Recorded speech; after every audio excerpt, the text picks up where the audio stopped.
Hi, I'm Jim Daly, president of Focus on the Family.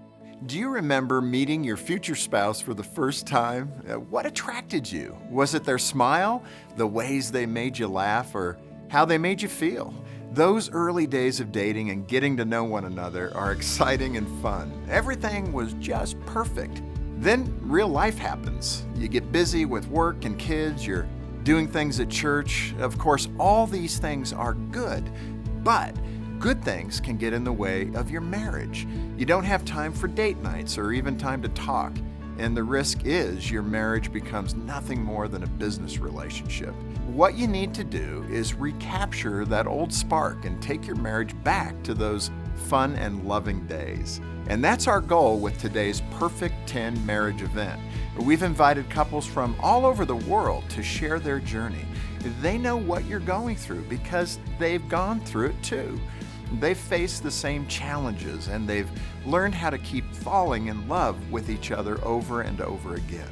Dr. Greg and Erin Smalley are authors, counselors, and marriage experts for Focus on the Family, and they want to help you build a strong and healthy, Christ-honoring marriage. Thanks for joining us for this Perfect 10 Marriage event. And if you're wondering about the title, I'm going to let Greg share that story. Oh, you just had to bring that up, didn't you, Jim? Oh man, he's talking about, I still think it's probably the most craziest conversation we've ever had in our marriage. And it happened literally 2 weeks into our marriage. And I never in a million years thought we would be talking about it either, because it wasn't that big of a deal. I was just asking a simple question. I wanted to know how I was doing as a wife. So I asked 0 to 10, how am I doing? 0, I'm the worst wife. 10, I'm the greatest wife. Where do I fall? Simple, right guys? So I had no idea even how to answer that. So I actually thought about it, and I thought I came up with a pretty good answer. And I said to her, honey, I'm proud to tell you that you are a 9.3. And as you could imagine, you weren't real excited about that answer. And every woman out there gets it, that a 9.3 is like failing, essentially. We spent about another hour debating this whole number system. And I think it ended when Erin said, she got so frustrated, she said, oh yeah? She goes, I might be a 9.3, but at least I'm not a 5 like you are. Ouch, that wasn't very nice. Well, as a C student though, that felt about right. You know what, as I think about that story, I think what really stands out is that I think that we all are striving for that perfect 10 marriage. We don't want the 9.3 marriage. The reality is that Erin and I are imperfect people that are married to each other. There is no perfect 10. We will never be able to get there. As a matter of fact, Erin and I really believe that if you have unwavering commitment, in other words, you are committed to each other for a lifetime. I always tell Erin, I'm with you till the end. So if you have that commitment, but then you're also committed to growing together. See, that's the key. It's not about perfection. It's not about getting that 0 to 10, that 10 marriage, although Erin is a 15 now as a wife. We've grown a lot, and you're about a 15 as well. So it's not about figuring out how do we have the perfect marriage. It's just accepting two imperfect people who are committed for a lifetime, who are going to keep doing things to grow together. And that's really what we want to focus on, is some areas of importance that we need to be growing in. Today we want to encourage you and your spouse to grow in 5 main areas: communicating with each other, spending time together, dealing with conflict, sharing responsibilities, and strengthening your intimacy. Our hope is as you delve into these 5 areas, you'll grow closer together and grow closer to God through this experience. So to unpack these 5 areas, we've invited couples from all around the world who are going to share their stories and how they've worked through these issues and how they're stronger now in their marriage. You're not going to be just staring at a screen. We're going to include fun challenges and activities for you and your spouse to participate in together. So before we jump into these 5 growth areas, we want to introduce you to the couples who are going to be sharing their stories. I used to resolve conflict by crying. Every time we had a conflict, I cried. And I didn't say anything, I just cried. And I got mad. And he got mad, and I cried. And that didn't take us anywhere. I think earlier on I probably didn't trust Sbu as much as I do trust him now. I trust his motives now. I trust that he's for me and he loves me. Whereas probably in the early years of our marriage and our living arrangements, I was more on defense mode because I felt like it was him and his mom and I'm just the outsider. Initially, it was just this big blow up, and we were both concerned, was this going to be a track record for ever and a day? But really, the most essential element was actually confronting it and just having the conversation. It wasn't even about the grocery items, it was about what had happened and how we had engaged with that disagreement in that particular issue. One of the things that helped me is stop winning. It's not you did this, it's I felt so. It really changed the way we argue dramatically. I felt bad when you did it so, not you are bad when you did so. Because sometimes I feel he's not caring enough for all the labels that we have, but sometimes I felt is more accepted from his side.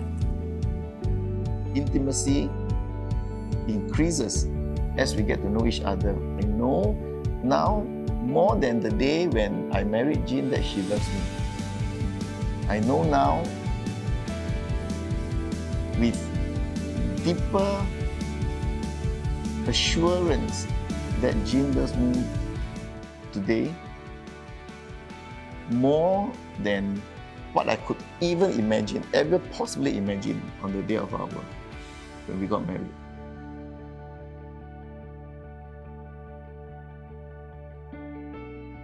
Now that you've met our couples, we can't wait to hear more of their stories, so let's jump right in and talk about the lifeblood of every marriage, communication. So as we all know, communication can be difficult, especially between a husband and a wife. I know often I'll call Greg at work and just launch into a story. For example, one day I was going at lunchtime to play cards with a bunch of my friends. And I had the address, I put it into my GPS, and I pulled up when it said you had arrived. So I got out of my car, walked up the sidewalk, got to the front door, and there was even a sign that said, come on in. So in I went, and I started to look around, and I thought, this doesn't look the same. And I started to realize that I didn't really recognize any of the women either, but I figured, other women are playing this month. And so then a woman in the other room stood up and she said, okay, ladies, come on in for the school meeting. And so so she said, are you not here for the school meeting? And I said, no, I'm here to play cards. And she said, who plays cards at lunchtime? And so she said, whose house are you looking for? So I told her and she said, oh, that's 2 doors up. Humiliated. But I had to call Greg and let him know that this crazy thing had just happened to me. Even though I was in the middle of work when Erin called, and I think I was really focused on something, which oftentimes is hard. So Erin will call if I'm in the middle of something. It's really hard to connect. But that really is what you were trying to do. Mm-hmm. You weren't trying to waste my time or interrupt my day. You were trying to connect. And that's the essence of communication. It's all about connection. Mm-hmm.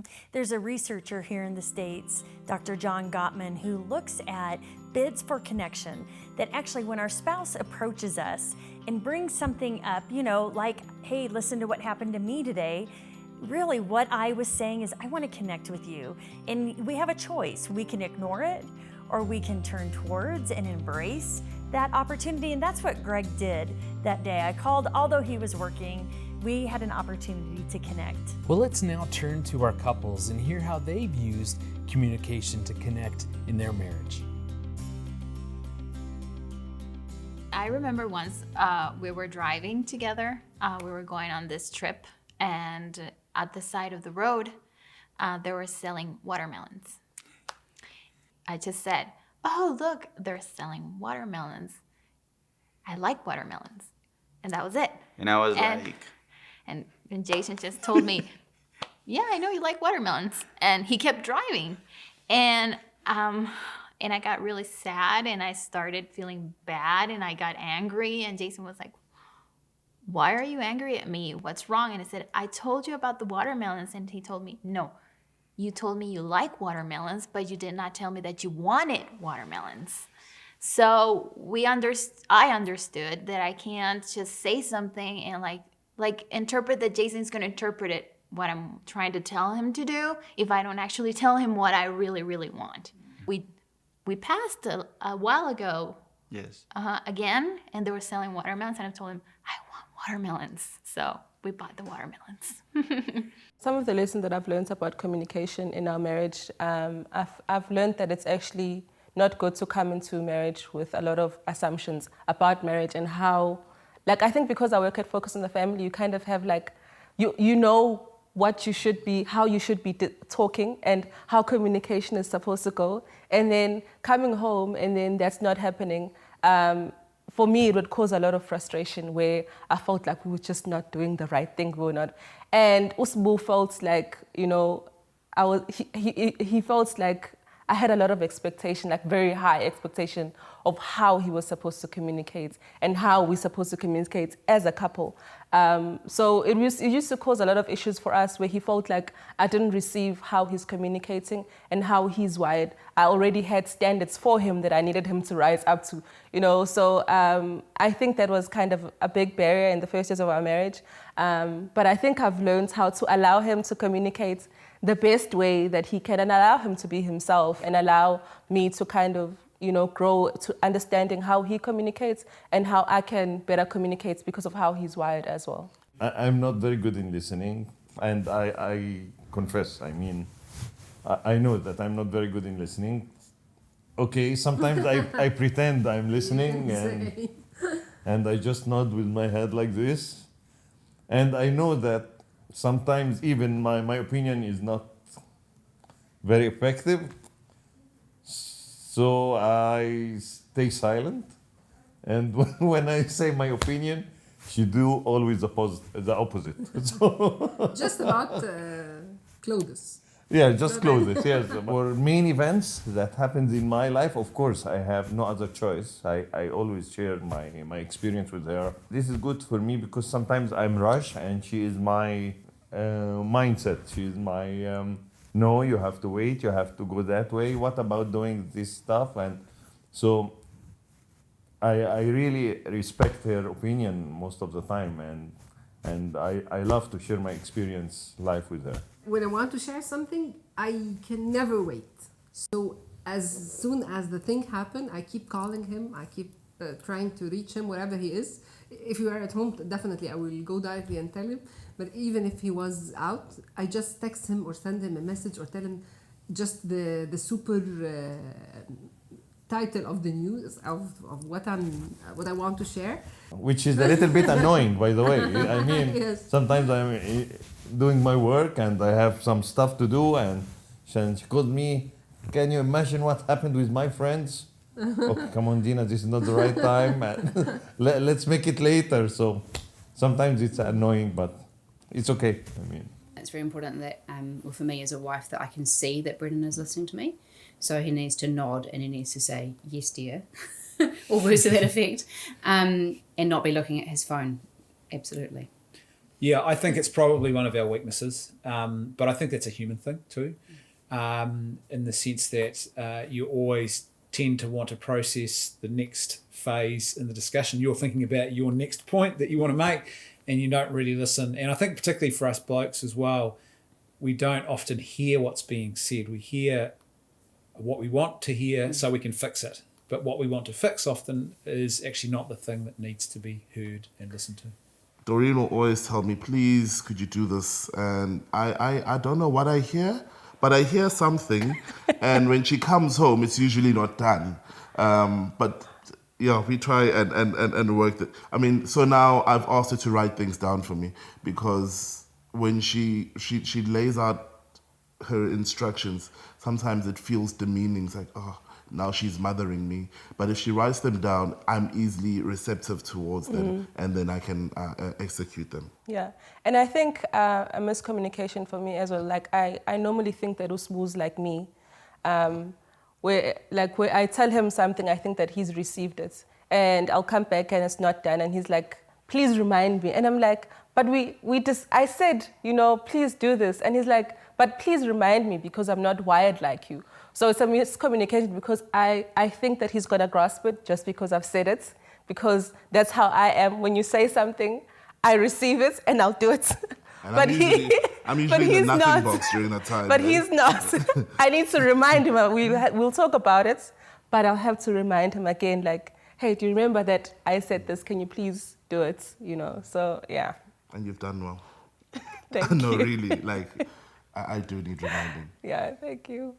We actually help each other to be a better person. And when he is a better listener, I am less afraid to express my thoughts and my emotions, because some thoughts and emotions, I'm a slow processor, so I need to process my thoughts. And sometimes when I am upset, it takes me a long time to process my thoughts.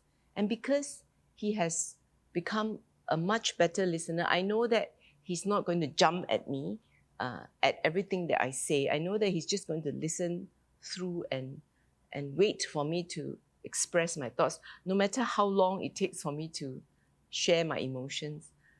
It has definitely gotten better, and therefore we are able to deal with these conflicts. And it takes time. It took time over the years for us to learn to do that.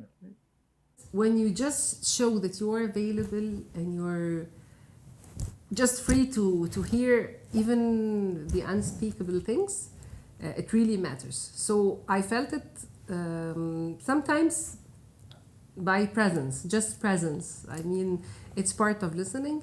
And of course, the active listening is something that's very special. Now, Chris, when he shares that he's not good at listening, he's good. I choose bad times to tell stories. Yeah? Sometimes while he's watching TV or something, so I'm telling stories. So maybe it's playing games. It's listening and it's choosing the right time to share, I think. Talk about what times of the day are best for you to have conversations, especially about serious things. Like I, for instance, don't like it when Brendan wants to talk about something serious at like 10:30 at night because I'm tired and I know that I won't sleep well and I won't process things as well. And I have to make sure that Brendan's available for conversations so that he's actually going to remember what I've said, not just expect him to take on board whatever I want to tell him when he's trying to do work.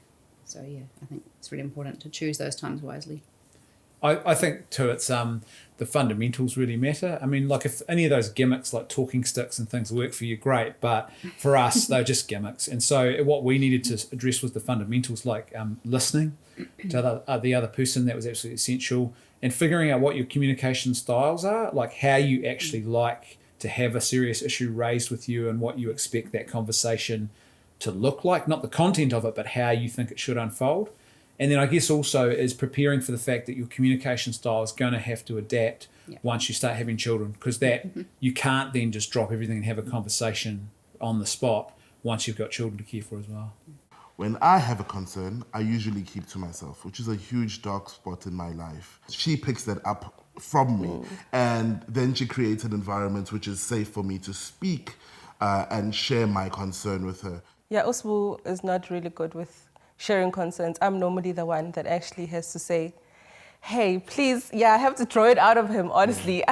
And it's tough, but I've learned to give him grace in that area, that, that's his issue.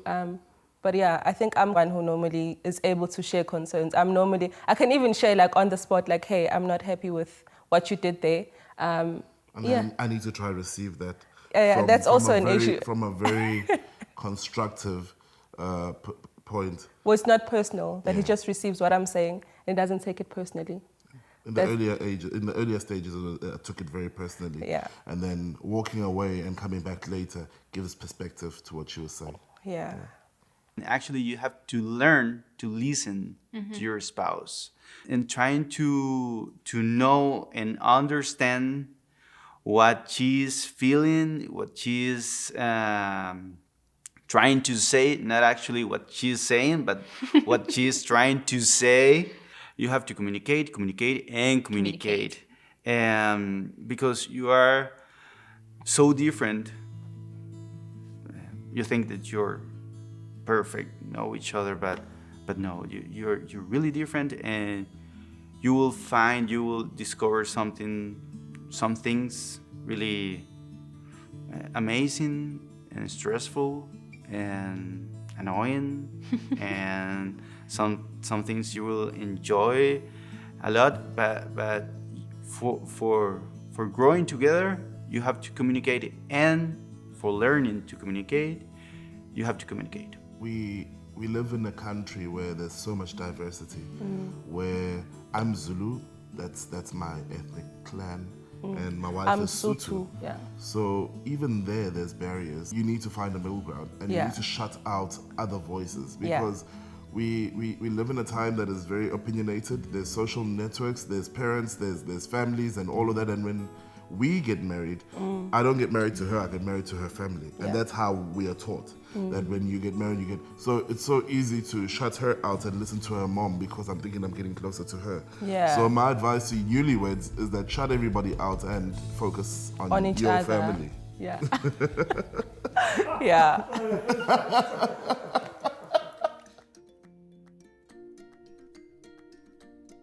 So remember, we told you you're not going to just be staring at a screen. So this is challenge number 1. We're going to give you the opportunity to interact with your spouse around communication. But communication doesn't always involve words. So for many couples, you have a special handshake, a way you hold hands, or some sort of loving gesture that's just between the two of you. And we want you to practice that now. And I know for some of you, you're going, we have nothing. Great. So now's your chance to make one up. I know for us, we've been doing our special handhold for many, many years. It's actually one that's been handed down through the generations of the Smalley family. I can remember your dad telling us, when you hold hands, you gotta put your pinky in between the second and third finger. So when we hold hands, this is what it looks like. And whenever we hold hands like this, for me, it just is a sweet, safe feeling inside, knowing that this is just our special thing. So go ahead and practice yours or make one up, reminisce when this first started, or if it's new, what does it mean between the two of you? Feel free to share your handshake or handhold using hashtag #perfect10marriage.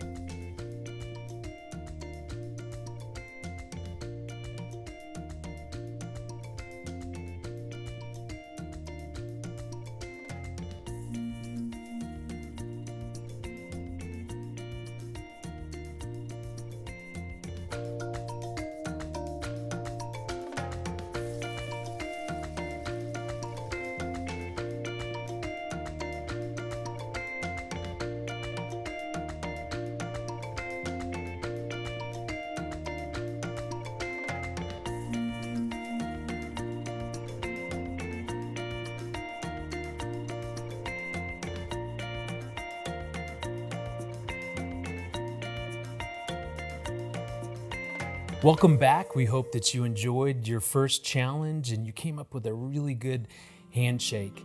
Well, we want to shift and talk about the importance of spending time together. Certainly we're all busy, we have a lot going on, and this can be really hard. I know it is for us, but Erin and I certainly try to, as best we can, prioritize date nights. I remember one of my very favorite date nights happened, there was a new sushi restaurant that opened up near our house. And remember, we were so excited to go. Sushi heaven. Like, is all you can eat as much as you wanted. So we say that again, all you can eat sushi. So off we went on our date night. We were so excited, and we just ordered everything we ever wanted. And soon we began to slow a little bit with our eating because we were getting full. We finally at the end just said, you know what, we've got to tap out, and we asked for a to-go container for all of our leftover sushi, only to be informed that not only could we not take it with us, but we had to pay for anything that was left on our plate. And that was so confusing. So we did what any good financial stewards would do.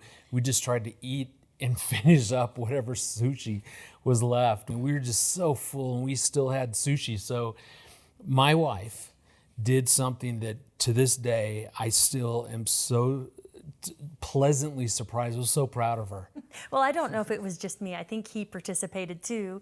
I began hiding, or we began hiding sushi behind the curtain. There was a little decorative vase that had beads in it, and we put one down there and covered it up. And I had some soup, and I was trying to dunk sushi we turned inside bowls that. over and put them there. And then we realized actually what we were doing, and we started cracking up, and we're like, we're going to have to pay for the sushi. Yes, it was probably the most expensive meal we've ever had. In so many ways, life is exactly like this all-you-can-eat sushi, because the sushi just keeps coming at you and at you and at you. And now we're all busy raising kids and working and church activities and friends. And you think of all of the responsibilities, and it can be overwhelming. We feel like that overflowing sushi plate. And that's why it can be so hard then to carve out time to spend as a couple, because of all these other responsibilities. But, you know, in many ways, in the same way we got to pick and choose what went on our sushi plate, you know, in life we get to choose. And we need to choose the things that matter the most. And again, Erin and I, we get busyness. We have 4 children. We get all that. Both of us work. But at the same time, we need to make sure that we're prioritizing each other, making sure that we're spending time together. Well, let's turn to our couples and find out what they've learned about spending time together. So what do we enjoy doing together now? Besides sex. Don't do that. Don't. So earlier on in our marriage, I realized that we're actually quite different. We have different interests. TC enjoys swimming. I hate the water. I get attacked by all sorts of creatures at the beach. So it's terrible. So, you know, so we have to find something that we enjoy together. I've learned to love running with her. Not the run itself, but after the run when we go and eat. It's a wholesome activity that we get to do together, knowing that we're doing it with each other and that we can look forward to more of doing the similar things together. I like to travel with him. I like to watch a movie with him. An English movie. Yeah, an English movie, because we have a different taste in movies. I like cruising with in a car with him, because he drives like crazy. And I started to kind of like it. And all the other things, we don't do it together. we are totally different people. Yes. We are totally different. I think one of the great joys that probably we have now is, and I think we're discovering this more and more, is our children, like being with our children, and that they're old enough now we can do family outings and even little family walks and things like that. And there's something in that, I think, that really unites us as a husband and wife. I've really liked, in the last few years, we've had the opportunity to travel together a bit more. So I've tacked on a trip with Brendan, like he's travelled for work and I've met him somewhere, and just that discovering new places, and just having that time together. One time when we went in Sydney recently, we went on a tour of the harbour, and remember the host was just hilarious. She was so funny. Coffee. Yeah. We like going on coffee dates. I think drinking coffee together rather than eating a meal, you talk more. When you're eating, you eat and you talk less. But with coffee... Your mouth is preoccupied. Yeah, with coffee, we get to have so much more conversation. I think it was a decision that we took earlier on in our relationship, where we decided to have one car so that we spend more time together, because I felt like every time you have your own car, you go to your way and I go my way. And we were forced to like I was forced to like what she likes, and she was forced to like what I like, you know? And in that tagging along, we realized that, oh, by the way, what you like, I actually do like, and the other way around with you as well, where we'd go to a braai and you'd enjoy it. Our common interest is around the outdoor and food, so that's really something that we enjoy doing together. So in Malaysia, we have this term called jalan-jalan cari makan, and that's what we enjoy doing. Yeah. I like to serve with him as well. I like him in this, when I see him in his service, this is a good time. One thing that's been really important for our family is family dinner. So that's always been a kind of non-negotiable ever since even before we had kids. Just sitting down together, most nights, like minimum 6 out of 7. When you were working the job before this one, he was coming home at odd hours of the morning. On the few times that he was home, it's either he's sleeping or when he's up, he wants to connect with the family, his mom and everyone, because that's who he is. And I felt like it put a lot of strain on our marriage. I really felt like I missed him, like we were growing but not together, like separately. And I was actually pregnant at the time, so yeah, he wasn't home a lot, and I was like, yeah, it wasn't a good time for me. But thank God it wasn't a long period of time. It was about less than a year, but we were able to kind of reconnect again. So I think, yeah, that time was really, really hard. Because of the fact that we had a child coming, it put strain on me emotionally to be able to provide for them. So I worked more. In a couple of months' time, you're bringing someone onto this earth and you've got no savings, you've got literally, so go work and make money. And she's like, I need you. And then when you do have money, oh, by the way, I feel like hot wings. And then you're like, hello, we need to save. And like, I remember I would even ask him to walk with me to the bathroom, just because I was so needy because he was hardly there. She'd wake up at 2 o'clock in the morning, have and I to said, go please to the walk loo, with me. and she'd wake me up to walk her to the loo. And I'm like, Yeah. somebody pray for me. When our son was born, and it was our first baby, and we were tired, and we had a long time of not being out or anything. We finally got the courage to leave him with my mom. For one night. For one night, complete night. And she told me, guys, just have fun and go. So we went eating and we went to the sushi place and we had fun and we were laughing. It was the time of our lives. When we arrived at our house, we were so relaxed that we looked like we were drunk. And we couldn't stop laughing. We couldn't get out of the car. We couldn't even open the door. And I remember we just hugged each other and went right to sleep. I think that was the best time we've had. Yes. I think too, you've got to prioritize that being together.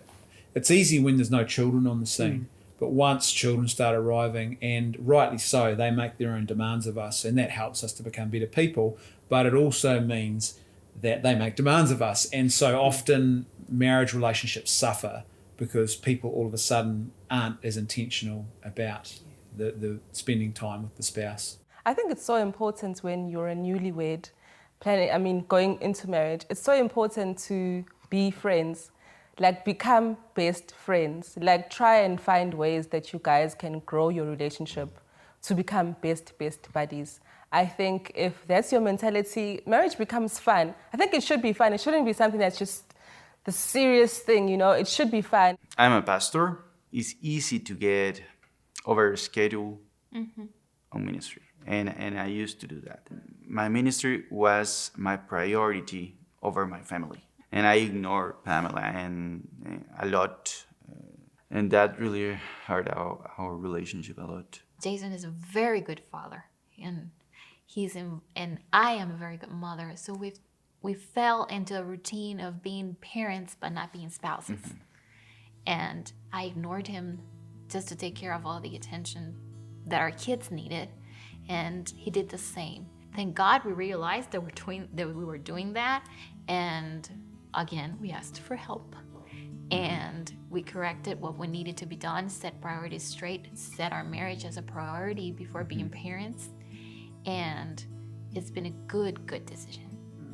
There's some things that you do when you're engaged that you should keep doing once you're married. For example, trying to conquer your spouse's heart every single day. I think it's basic. It's something that we cannot ignore, or we cannot have excuses for not spending it, because all of us have excuses. But creating a time is doable. It's something doable. You just have to be oriented to do it. You're never too busy to spend time with the people you care about. Okay, so here's your second challenge. Think about one of your most favorite date nights that you've ever had with your spouse. Talk about it, and then go ahead and start planning another date night similar to it. And we'd love to hear from you and love to see pictures. You can share those with us using the hashtag #Perfect10Marriage.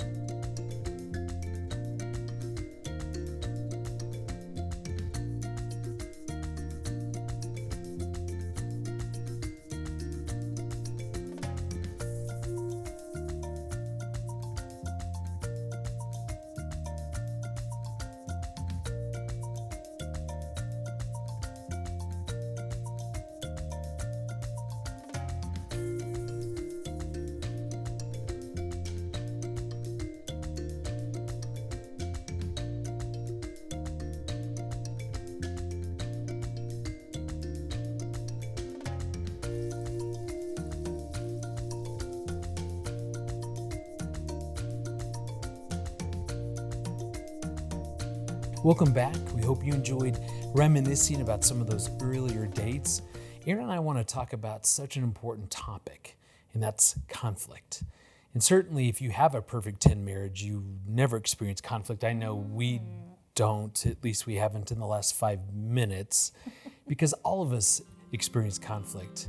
I'll never forget the time that we were taking our youngest daughter, Annie, to a soccer game, and it was just, I was stressed. I think I had stuff going on at work that I needed to be doing. Well, and we were late, of course, and Yes. it always amazes me, these little parks become like mounds of people on the weekend for soccer games, and so of course the parking lot was jam-packed.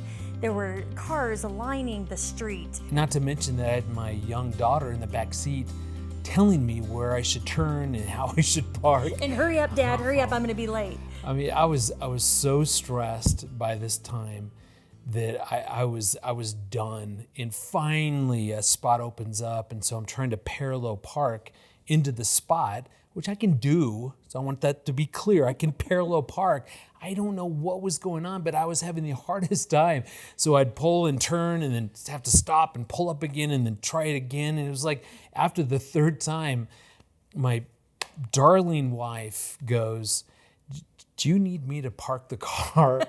Well, I could tell you were getting frustrated and Really? that your heart rate was rising. And I was like, you know what, really, honestly, I'm okay. I'm good. I can park the car. You take Annie and go. Well, my simple suggestion didn't go over real big. Because I understand what you were trying to say, and that was very gracious of you to offer that help. How I heard it at the time was, you're an idiot. You can't park a car. Failure, so why don't you let a real parker drive the car, whatever. And so all I did is I slammed the car into park in the middle of the road, and I get out and I'm gone. I leave. I'm done with all of this. And I probably got about 10 steps, and then the thought occurred to me that if I leave my wife and young daughter alone in the middle of the road, it's probably not going to bode well for me. And so I came back and I apologized for my toddler-like outburst, and I'm sure we worked through it. Here we are, still in love. I believe we actually worked through it sitting on the sidelines of the game that day. We had a good little talk about, we've been going to soccer games for many, many, many years. Yeah. Ugh. You know what? The bottom line is all of us experience conflict. So the perfect 10 marriage is not going to be absent of conflict, because it's normal. It's just a part of life when you have two people who are very different trying to do life together 24/7. It's going to create conflict, and that's okay. Mm-hmm. And often when we hear the word conflict, we even have a reaction to it. So often what we'll end up doing is avoiding conflict. We want to encourage you, don't avoid conflict. It doesn't have to be combat. Combat is where we're saying awful things and leaving your family in the middle of the road, slamming the car into park and walking away. We're not talking about that. We're talking about working through differences, because when we don't talk about it or when we avoid it, what we actually do is bury things alive. Yeah. And then what ends up happening is we end up becoming bitter and frustrated and angry, and the next time something happens, we have even a bigger reaction to it. So it's important that we don't avoid it, but we do it in a healthy way. I love in the Bible, in the New Testament, James 1:2 says that when trials come your way, consider that an opportunity. And that's been so helpful for me to see conflict as an opportunity, so that we don't end up avoiding it like at the soccer game, that we can figure this out in a way that feels good to both of us. So let's go back to our couples and hear how they've learned how to manage conflict in their marriage. Well, I think one of the first big ones we ever had, wasn't it, was not long after we got back from our honeymoon, and it was over something so trivial and silly. It was how grocery items should be stacked in the cupboard. And initially it was just this big blow up, and we were both concerned, was this going to be our track record for ever and a day? But really the most essential element was actually confronting it and just having the conversation. It wasn't even about the grocery items, it was about what had happened and how we had engaged with that disagreement in that particular issue. So actually having the conversation was the biggest thing, sitting down together and saying, right, let's talk about what just happened. We had just gotten married. we had all these hopes and dreams of getting married and moving out. Yeah. Then my business literally came down 2 months before our wedding. I had to sell our car to finance the wedding. The wedding, yeah. And then it was evident to us then that, you know what, we are not moving out. We'll have to stay with the in-laws. His And mom. which is my family. Yay. Yeah, we still have the scars to prove it, or to show for it. But for me, there was no transition because I'm still at home. Yeah. And for her, it's all the transition because now she's moved out of her home and had to come into my home and also try and get into my life. It was constant conflict there because Smooth thoughts, nothing is going to change. I'm at home. I continue doing what I've always done. My relationship with with his mom stays the same. And I'm basically just like an extra added member into the family, yeah. you know, and things are just going to go as how they used to, you know. He's going to come home, watch movies with his mom until late, come to bed whenever he wants to. It was difficult to leave and cleave. And because you had to be the rock, the shoulder, the everything for your mother during the times of her abusive relationship, you assumed the role of being a father in this home. Your brothers still look up to you. Your brothers still need guidance. And now you need to leave all of that and cleave to someone else, and it was difficult. I didn't realize that it was difficult for me. I thought that, no, you just don't understand. Yeah, you know? it was a because you don't constant- want to be responsible for your family. You don't understand Yeah. me. When actually I wasn't doing what was right in the eyes of God for me. He's instructed me to love this woman, and I was sharing that love with other people, and it took a while to it still is constant reminding. Yeah. It still is. I backslide now and again because we're a very close family. I think in this area, I've really learned to give Osbu a lot of grace because I understand the background. I actually put myself in her shoes and I said, I'm also a prior single mom, and this could have been me to my son's wife, you know? So I looked at it from that perspective, and God has really shifted my heart. I'm able to give him so much more grace and not think that he's doing this on purpose and doing this to annoy me. For him to kind of uproot himself from the relationship that he has with his mom will happen gradually. It's not something that's going to happen overnight. Yeah. And we've only been married for 4 years, you know, so some battles and some stuff that we argue about will happen gradually. Not everything will happen overnight. Yeah. So I've learned to give him a lot of grace in that area. We used to argue a lot about non-important things, I think. And we found ourselves frequently arguing about some things that we really don't care. For example, which restaurant should we pick instead of another one? So one day driving, and we were arguing about this, we stopped the car and we decided that we would never fight about that again. And we decided that for non-really important things or decisions, we were going to decide which one of us should decide, and the other one should accept that decision. And respect it. And that has worked Really well for us for a couple of years already. I used to resolve conflict by crying. I always cried. Every time we had a conflict, I cried. And I didn't say anything, I just cried. And I got mad. And he got mad, and I cried. And that didn't take us anywhere.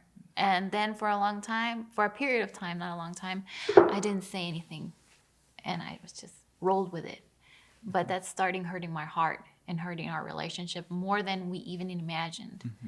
And then we asked for help and learned how to deal with conflict the correct way and how to communicate the correct way. And it was perfect for our marriage.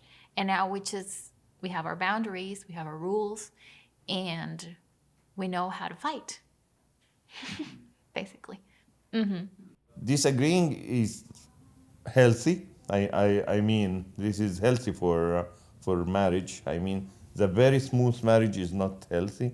So sometimes you have, okay, we say in Egypt it's pepper over the food. It's some pepper in the marriage is required, and I think it's healthy, yes. One of the things that helped me that stop pointing. It's not you did this, it's I felt so. It really changed the way we argue dramatically. I felt bad when you did so, not you are bad when you did so. Because sometimes I feel he's not caring enough for all the labels that we have, but sometimes I felt is more accepted from his side. Is it? Mitch. Okay. I don't know. There was one period where we were both emotionally really drained, and we were in a conflict. There was a particular conflict that we really couldn't move on, and we just couldn't move on. Yeah, and so we actually have a couple mentor whom we went to, and these are people who love us, who will listen to us, and they will not judge us. They will give us loving advice, and that's something we are very blessed to have. But it's also something that didn't just happen. We have been very intentional in surrounding ourselves, our families, with people, like-minded people who love us, who care for us. And so these are people who have really helped us in times of conflict. Yeah. Mentors are important for me because they provide a very safe place for me to sound out and to express my thoughts, my frustrations. And the fact is, not everything that I have in my mind, I'm able to say it directly to Jean. So having a safe place where I can express and to hear them reflecting back of what I've said really helps clarify my thoughts, and also to give me a different perspective of the conflicts. And that is really precious, because the fact of the matter is that when we are in the time of conflict, in my mind, I'm not thinking clearly. And when you mix it with all the emotions, a third party who love us, who have the clarity of the situation as they listen to us, is definitely helpful support during such time. Don't argue when you're hungry, don't argue when you're tired. Yeah, that's two big ones for us, yeah. No kids around, so not that, if we needed to duke something out and it needed to be done, it's not you're trying to hide it from the children, it's just that the children often want to know what's going on. Or they want to be involved in the sense that they're hungry, they want to do their homework or whatever, and just as you're getting your momentum out and getting a fruitful discussion going, all of a sudden you're distracted by something else. So you actually need time to actually complete the conversation. No yelling. Mm-hmm. There's no yelling allowed. And you can't use, I don't know how to say this, hurtful words. Mm-hmm. They're just not permitted in our house. We don't yell. Other rules is we wait until our emotions are settled before talking or before, starting into this conflict. We know we're mad at each other. We know there's something not going well. Mm-hmm. So we wait. We wait until our emotions settle. And when the time, we also pick the correct space and time. I respect if he needs his space, and he respects if I need my space. And when we're ready, okay, I'm ready. And we start discussing the conflict that we're having. But the first rule in our house is no yelling.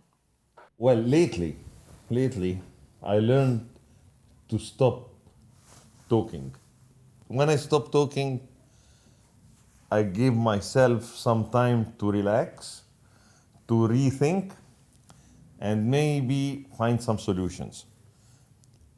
I know that sometimes it's not acceptable for her when I stop talking, but I can give myself some break inside the negotiation, inside the fight, whatever you call it, to reposition, to put myself in another place, to calm down and finish this problem. Yes, actually, this is something that used to annoy me, but as I told you, we change by time. It used to annoy me, but surprisingly, I found myself teaching this to my daughter. So I told her, when you're angry, don't respond at once. So I found myself teaching her to do his way, not my way, because I used to speak a lot when I'm angry. I used to express. Maybe I don't say bad words, but I always express. I don't like this, don't do it again, but he's silent more the time. I say bad words from inside. No, I'm kidding. I've realized that when she disagrees with me, she's still on my team. You know, we can't all be strikers in a football or in a soccer game. We can't all be defenders. One of us has to play as goalie. One of us has to then sit on the bench sometimes. And we might not want to, but it's for the benefits of this team. I think earlier on I probably didn't trust Sbu as much as I do trust him now. I trust his motives now. I trust that he's for me and he loves me and he wants to see me grow and he wants to see me become better. Whereas probably in the early years of our marriage and our living arrangements, I was more on defense mode because I felt like it was him and his mom and I'm just the outsider. Where now I trust his motives. I know that he's for me and he wants us to grow. He loves me and he's for what we are building. So even when disagreements do come, I'm not on defense mode. Like I can hear him and I can understand and I can receive from him when he says you are wrong and can we, do this in a different way. I don't think that he's trying to fight me or, he's just against me. I can receive him because I really do trust his motives. I trust that he's for me and as he said that we are on the same team. And not everything has to turn into an argument. I can just receive from him, apologize, and we move on. So challenge number 3, once you've worked through conflict, there's an opportunity to reconnect. And so maybe you've developed traditions of how do we reconnect after we've had conflict. Maybe it's going out for coffee or maybe it's dancing, taking time to dance. So we want to challenge you, take 60 seconds right now, right where you are. Maybe it's your living room or maybe you're in your kitchen to dance with your spouse. Guys, I want you to reach out, take the hand of your wife and invite her to dance with you.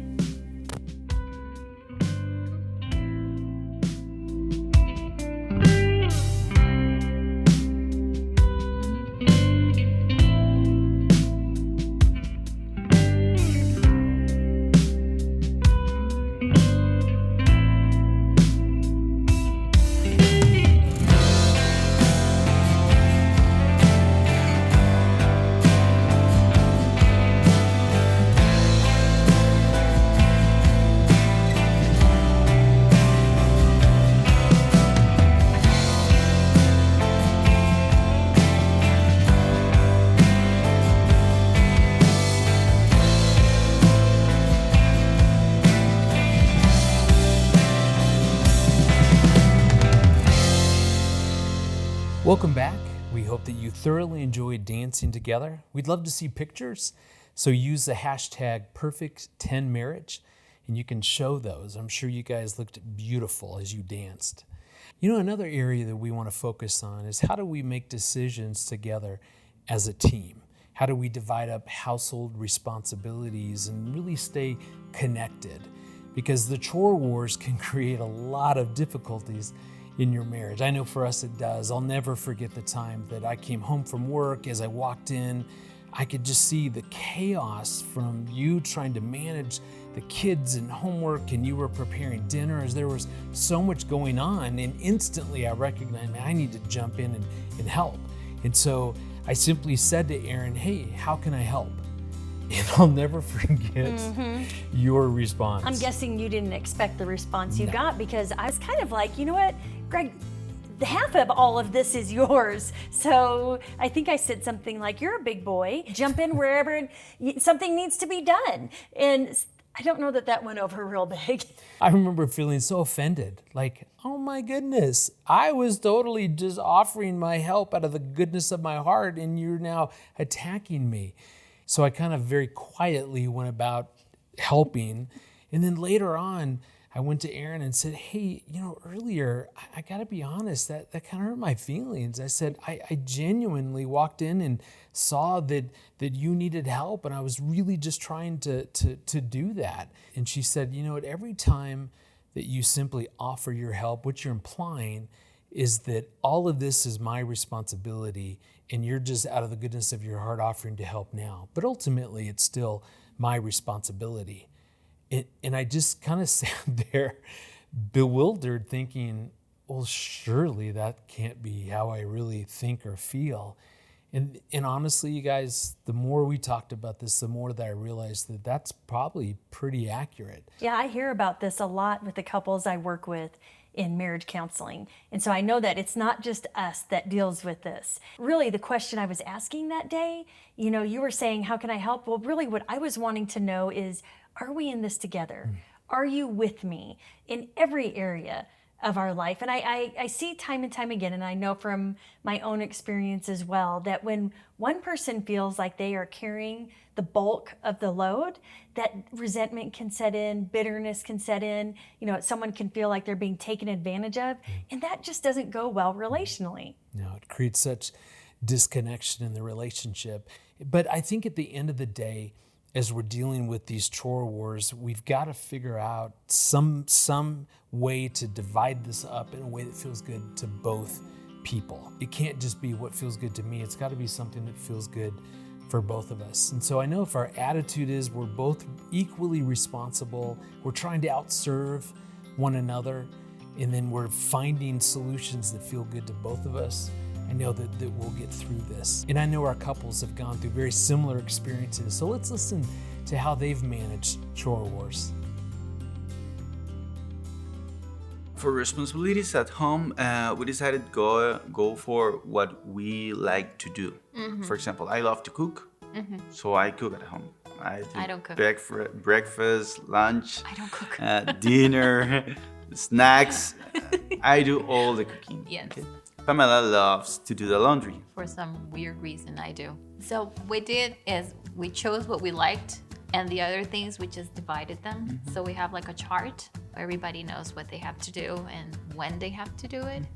It's not always, done so strictly like it's supposed to, but that's how we decided. First we chose what we liked, and then the other things that none of us liked, we divided them.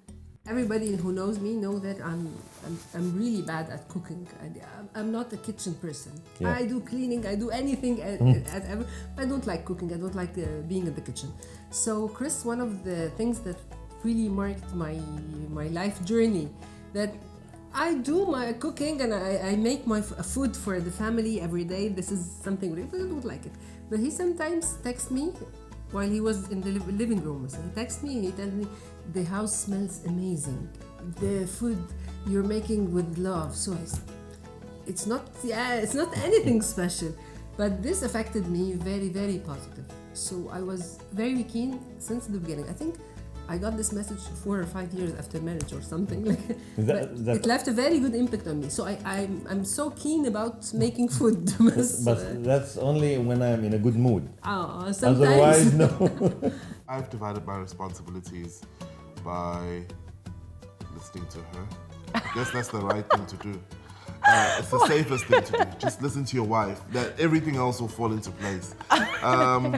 No, but honestly, I'm the fun parent, if there's ever such a thing. Yeah. And she's the parent. She's the chore parent. She's make sure everyone is in bed, routine. Yeah. And just chill, man. I know that one sure way to invoke the wrath of my wife, my beautiful wife, would be to either sit back and do nothing, like around like a crucial time, like say dinner and bedtime, or to disappear into the office without having a just cause, like say some emergency had happened, but just be gone, and then she's left to it. That would be absolutely that's dynamite in our family. You know, throwing dynamite into the arena. I think we've got better. Well, I think I've got better at things like I used to wait to be told. So you know, can you do this, or you know, can you bath the kids, or you know, now we just sort of we're a bit more familiar. I'm not perfect at it, but we are a lot more aware, I think, of just okay, this is the time of day where X, Y, and Z needs to be done. Yeah, someone's got to do it. We'll do it. Yeah, I think it came by nature. I mean, we did not decide from the very beginning that you are going to do X, Y, Z. I'm going to do ABC. Yeah, we wasn't that kind of organized couple that we agreed on certain terms or stuff like that. It goes like a household is wife's thing and work is both of us think. Actually, Chris started to step in house things only for emergency. And this one of the things that was very pleasing, and recently it happened. But this is good. Yeah, but it happens. يعني, when it comes like this, even especially for a working wife, it really helps. I think in the Eastern culture, we don't have this commonly, that the man helps in the house. But when he do, it really reflects on her spirit, I think. Because I work a bit later, and when he's working from home, when I come home, he knows I'm hungry. He will always prepare some food for me. So it's these little things like these fill our banks. Yeah, because our banks will get drained with all the busyness and all that. One of the things my dad was amazing at, and this is why Brendan got himself in trouble, was that he used to walk in the front door from work. He'd get home and he'd be tired, but the first thing he would say to my mum is, "What can I do to help?" And I just assumed that's what would happen in marriage, but that's, as I found out, 90% of the time, most men don't do that. So, just to ask what you can do. When we moved into our own place, I automatically thought, Usbu's just gonna, it's half, you know, he's gonna come through. And he's grew up with a helper all of his life. Like, they've always had a helper. And I've never, ever had a maid. Like, we did everything at home. I think in this season of our marriage, we've realized that, you know, we are the maids. I'm joking. That's just me. No, we honestly, I apologize. We've honestly realized that we help each other. We need to help each other. There's no person that's gonna wake up and have the whole house cleaned by the time we wake up. You know, we need to wake up and actually sweep the house. We need to clean the house. Please remember, when you're taking off your stuff, hang them. If they're dirty, here's the washing baskets. Not on the side, not next to, but inside, you know, because there's no helper to do that. But even then, I've had to give him grace in certain areas. On a bad day, I don't have as much grace as I do on a good day. But yeah, we've learned to now share because we're in our own place and we can understand each other and the background and the families that we come from. So it's helped. So I used to remind Chris that you have to do this. And when he even asked me, this is something bad about me. And when he even asked me to do it, his part, I started to say no. And this was a big success to me. I started to say no, right? Yes. I think there is something that it should be mentioned for all the newly men up. Because I do hear a lot of problems for newlyweds, but the common problem is not stepping into the responsibility. And someone is doing nothing and the other one is trying hard to do everything. And this usually fails at the end. No one could do it. Even a super perfect person, he cannot do it alone. Yeah, you are sharing new life, and responsibility is a must. I mean, it's not an option. So as soon as you decided to get married, it's a new life full of responsibility, and it's a must. It's not really 50-50 either. Like, people sell it as 50-50, and individual couples have different ways of dealing with that. But I think ultimately a marriage is ultimately about 100-100. You both give 100%. And what that means is there are certain areas where I think for me as a father and a husband, I just have to own that responsibility, and it's all mine. It's not 50-50. Other areas it will be 50-50. And then other areas, Katie owns it as 100% hers. And that, it's not, I think perhaps sometimes we go in thinking literally everything will be divided neatly in that way. It doesn't really work that way in a relationship. And I think understanding each other's mental load, like if I certainly walk around most of the day thinking about the kids and what I need to do for the kids and the groceries I need to get and the meals I'm planning, and sometimes that can become quite a weight on me, but not to then turn around and think, oh, well, that's not fair because he doesn't have a mental load, because his mental load is just different to mine. To understand that his mental load is work and much bigger picture stuff. But to appreciate each other's load is important. I would say don't assume that someone has the responsibility for something specific. Write For it example, down. if you're a man, don't assume that your wife has to cook and to love to clean and everything. I mean, you're a couple, and you're responsible for the entire duties of the house, not just one.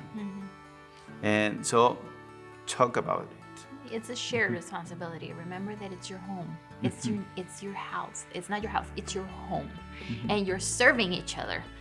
So also have initiative. Don't expect the other one to do things. If you find a dirty plate or if something's thrown in the middle of the living room, just don't assume the other one will pick it up. Do it yourself. You're serving each other. So that's a good, you always think that you're serving your spouse and you're making your home beautiful. So I think that's a key. Challenge number 4, here it is. How do we say thank you to our spouse? Typically what we do is thank strangers, really strangers on the street, more than we thank our spouse for what they do. Because again, we're both busy and we're both doing a lot at home and outside of the home. So how do we genuinely thank our spouses? There's a difference between affirmation and gratitude. Affirmation is affirming something in your spouse. That's a good thing. But what we're talking about right now is gratitude. We're thanking them for something that they have done. So right here, right now, I want you to turn towards your spouse and express a heartfelt thank you for something that they have done, maybe in the last 24 hours or maybe the last 24 years. For example, you know what, Greg? You get up every single morning and you exercise, you empty the dishwasher, and then you go to work. And I don't know the last time I actually thanked you for taking care of yourself, for taking care of the dishes, as well as going to work and working hard for our family. So thank you.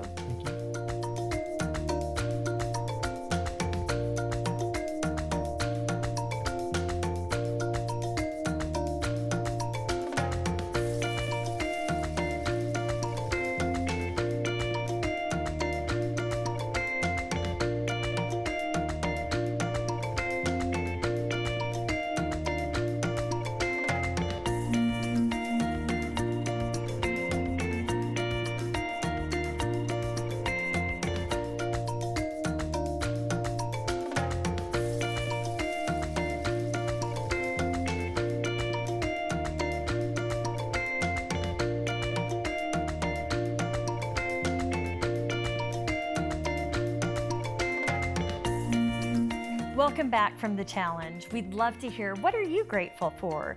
Feel free to share that with us by using #Perfect10Marriage.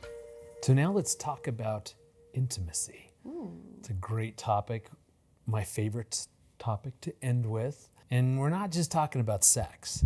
There's so much more to intimacy than just our physical relationship. I think one of the most important things that we can keep in mind is that we're always changing. I'll never forget the time that I knew that there was a lot going on, you were worn out, and so I think I called you and said, hey, don't worry about dinner, I'm gonna pick up dinner on the way home. And so as I was driving by this pizza place, I'm like, oh, Erin loves pizza. And so I pulled in and ordered your favorite pizza. It's pineapple and ham pizza. Proudly brought that home, handed it to you, was waiting for the big, huge display of affection for bringing you your favorite pizza. Do you remember what happened? I do remember, because what Greg had forgotten is that I had developed gluten intolerance. So now I ate gluten-free pizza, and I actually didn't even like pineapple and ham pizza anymore. I liked pepperoni mushroom gluten-free pizza. And I know in that moment, Greg was like, I don't even know what a gluten is. No. I just said, hey, put the gluten on my side of the pizza. I thought it was a topping or something. No. And I'll never forget that moment of just realizing when did she stop liking pineapple and ham? And all it did was help me to remember that I need to make sure that I'm staying current with Erin. And so we want to encourage you to keep the attitude of curiosity, that I know that Greg is always changing, I'm always changing, and if I keep the attitude of curiosity, well then I'm not going to assume that I know what he's thinking or feeling or what he wants on his pizza even. That asking and being curious about who our spouse is today. You know, another important part of intimacy is to remember, like we said earlier, that intimacy is more than just sex. Sex is definitely an important part of intimacy. But I think for every human being, there's a deep longing to be known. And that's what I love about this idea of being curious. Not only is curiosity about staying current, but I need to stay curious about what's really going on in the inside, because I want to deeply know Erin. Intimacy is such an important part of our relationship. So let's find out from our couples how they continue to grow in their intimacy. I would say that our culture told us that once we were married, we were going to be having sex all day long, every day, everywhere. And that's not true. Sexual education is not very common in Egypt, and even for new generations, we are not having it in a transparent way because sometimes we are shy. I tell you honestly, the expectations about the frequency, the importance of the frequency, it was one of the hugest parts that the culture serves. Usually young couples are disappointed because even life is not the same after marriage. Both coming from a Catholic background and having waited for marriage, to sort of shake off a little bit of it's naughty, do you think? Yeah, that I shouldn't be doing this because for so long you've been like, no, we can't do that. And then all of a sudden you can do it and you're like, oh, hang on a second.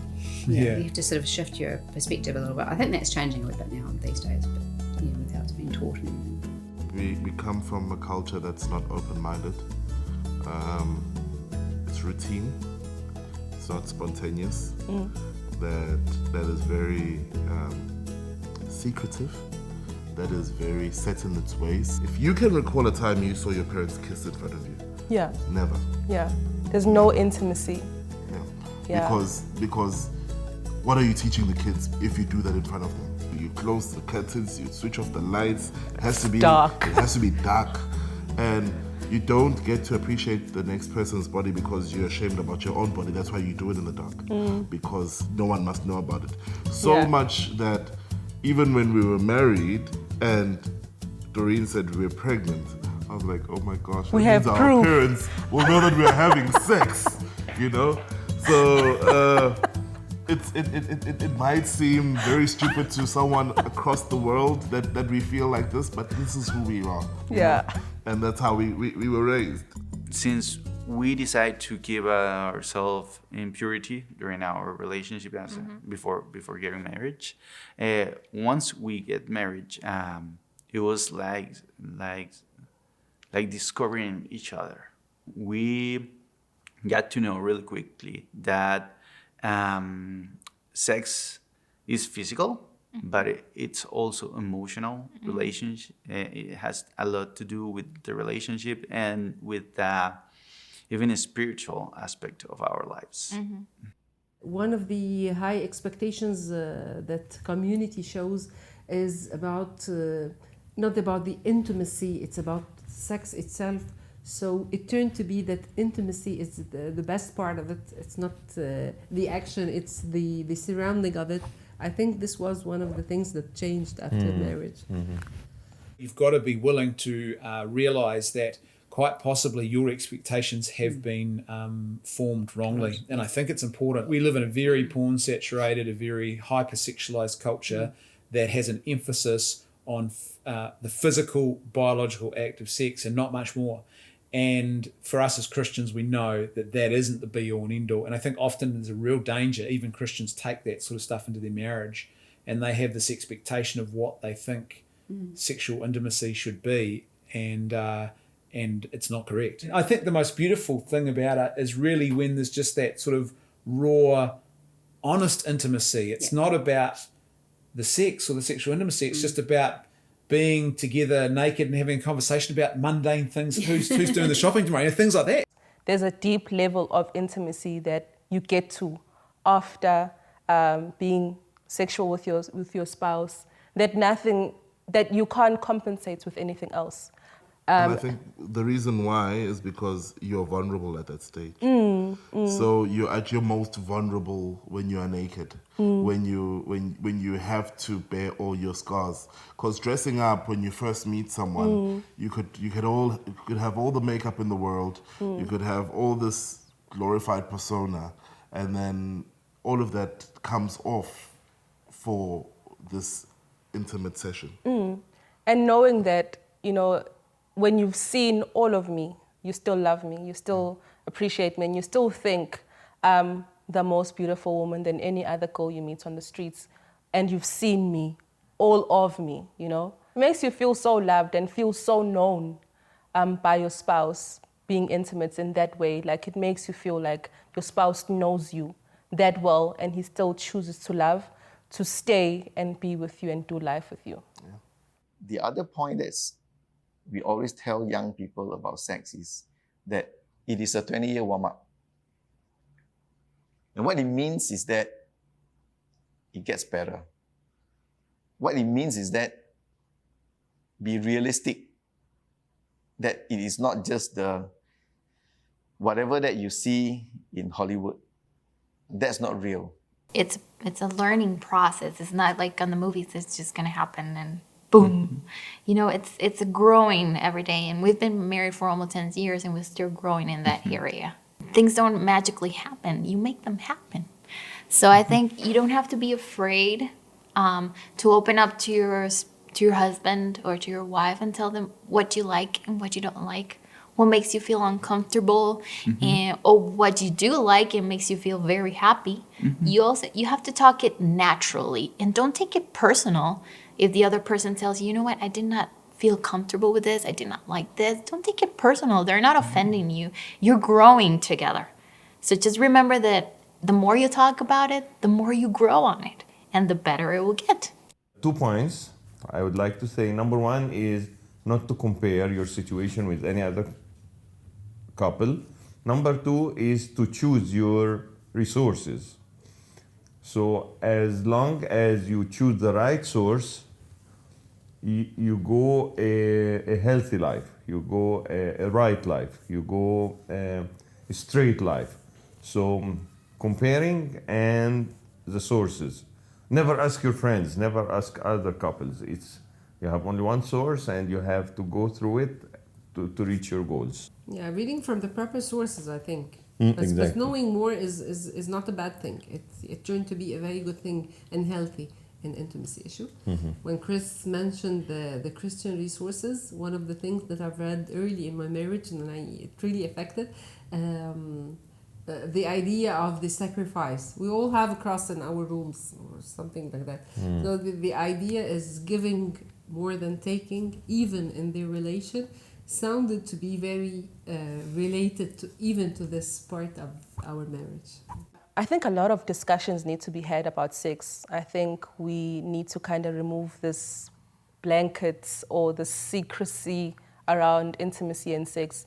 It's a conversation that you guys need to have regularly. Like, how am I doing? Am I still okay? Keep up the good work. We had two very different experiences of that. So Katie had been very faithful and waiting for marriage.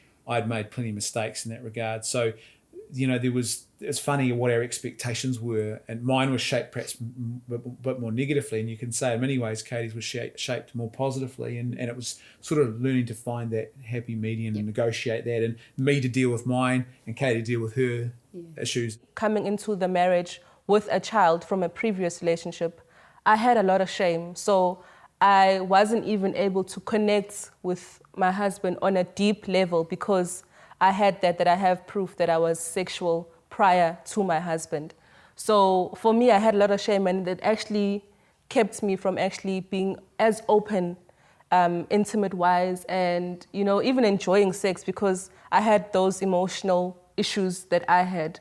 And we come from a culture where if you had a child outside of marriage, you were shunned upon. It is a bad thing. So I have a lot of shame, and it's like a barrier that keeps me from getting as close and as intimate as I should be with my husband. I've learned to understand that with ladies, their body changes and they might not be receptive to having sex like they did before. I've changed my ways, even in appreciating her at her lowest. When I know that she feels like she doesn't feel good, to always reaffirm and reassure her that you're still sexy, boo.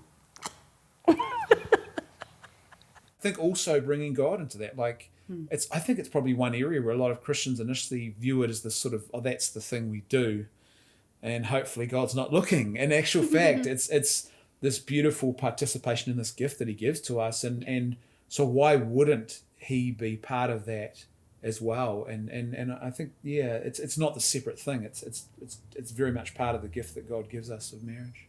Everything being equal, you will be drawn apart. Yeah, not just in sex, but in every part of your marriage. And therefore, we always say that you have to protect it like a mother hen protecting little chicken, like fierce protection. Sex is not just the icing on the cake, but a vital ingredient of the cake. Intimacy increases as we get to know each other, not just on the act of sex itself, but also with all the other part of the cake coming together. Our communication gets better, we understand each other better. I know now more than the day when I married Jean that she loves me. I know now with deeper assurance that Jean loves me today more than what I could even imagine, ever possibly imagine on the day of when we got married. A marriage was created for us to enjoy it, every aspect of it, and sex is a big part of it. I think it's a word for women mostly, to not see it as this thing that is just for your husband or dutiful, but to actually get to a place when you can actually enjoy it for yourself as well. Do it. I think sex is good. I mean, sex is good. Enjoy sex. Enjoy each other. Sex is good. She said that. I want to just emphasize that sex is good. So challenge number 5, we have saved the best for last. We want you to turn towards your spouse and kiss for 15 seconds. Now, I know you're thinking, oh, this is so awkward. The Guinness World Record for the longest kiss was broken by a couple in Thailand, and they kissed for 50 some odd hours straight. I know, that's unnecessary. So all we're saying is turn towards your spouse, kiss for 15 seconds. On your mark, get set, go.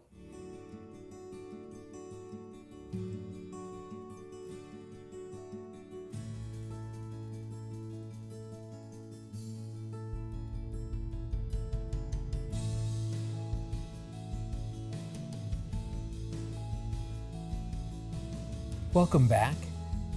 Well, okay, some of you need to stop kissing, so I'm thrilled you've taken it that serious. We began our event really talking about that none of us can achieve a perfect 10 marriage because we're imperfect people. And really it's about staying committed to each other and committed to growing.